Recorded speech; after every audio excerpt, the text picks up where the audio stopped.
Ito ang 10 senyales na mahal ka ng pusa mo. 1. Purring. Kapag malapit sa iyo. Isa ito sa pinaka-common na paraan ng pusa para ipakita na komportable at masaya siya sa iyo. 2. Sumusunod sa iyo saan ka man pumunta.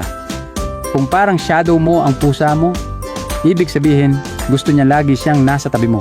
3. Nagbibigay ng headbutt o rub sa iyo.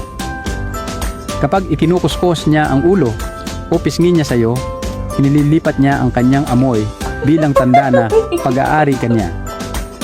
4. Natutuwa matulog sa tabi mo o sa ibabaw mo. Ang pagtulog sa tabi mo ay senyales ng tiwala at pagmamahal dahil vulnerable sila habang natutulog.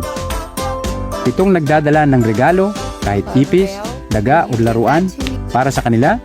Isa itong paraan ng pagbabahagi at pagpapakita ng care. 6.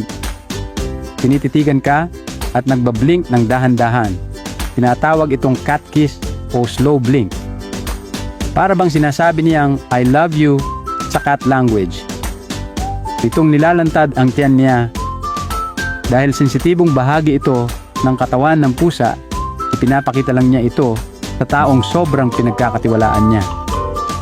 8. Laging gusto ng physical contact. Yung tipong laging nakapatong ang paa, buntot o katawan niya sa iyo. 9.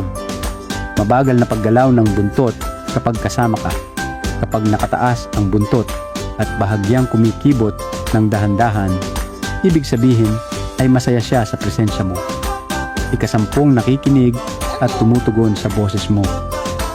Kung tumatakbo siya papalapit kapag tinatawag mo o nagmeow bilang sagot, ibig sabihin malapit siya sa iyo at gusto niya ang atensyon mo.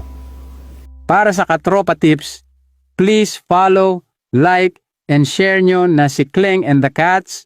For more posts and updates, meow!